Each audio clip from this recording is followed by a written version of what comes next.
চলো আজকে তোমাদের সাথে কুড়মুড়ে ডাল পকোড়া রেসিপি শেয়ার করব। তো প্রথমে এখানে আমি 3 কোয়া রসুন, বেশ অনেকটা পরিমাণে কাঁচা লঙ্কা, হাফ চা চামচ কালো জিরে আর সামান্য নুন দিয়ে ভালো করে থেতো করে নেবো।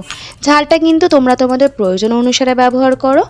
এরপর আমি এখানে ডালটাকে ওভারনাইট ভিজিয়ে রেখেছিলাম, মটর ডালকে ওভারনাইট ভিজিয়ে রেখেছিলাম। তারপর ডালটাকে ভালো করে ধুয়ে জলটাকে ঝরিয়ে নিয়ে শুকনো অবস্থাতে ভালো করে ব্লেন্ড করে নেবো। কোনো রকম জল ছাড়া কিন্তু ব্লেন্ডটা করব আমি।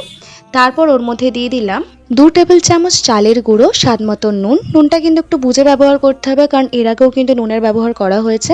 তার সাথে সামান্য কিছুটা হলুদ গুঁড়ো। এরপর যে রসুন, কাঁচা লঙ্কা আর কালো জিরের পেস্টটা তৈরি করেছিলাম সেটাও দিয়ে দিলাম।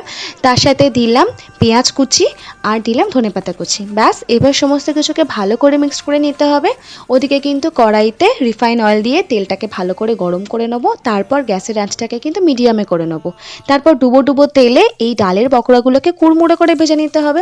মনে রাখবে মিডিয়াম ফ্লেমে করেই কিন্তু ভাজতে হবে, না হলে কিন্তু ডালের ভেতরের অংশটা একদম কাঁচা থেকে যাবে আর পকোড়ার বাইরেটা কিন্তু একদম বার্ন হয়ে যাবে। তো ভাজার সময় কিন্তু বুঝে, তাহলে কিন্তু অনেকক্ষণ ধরেও তোমরা কিন্তু কুড়মুড়ে ভাবটা থাকবে এই পকোড়ার।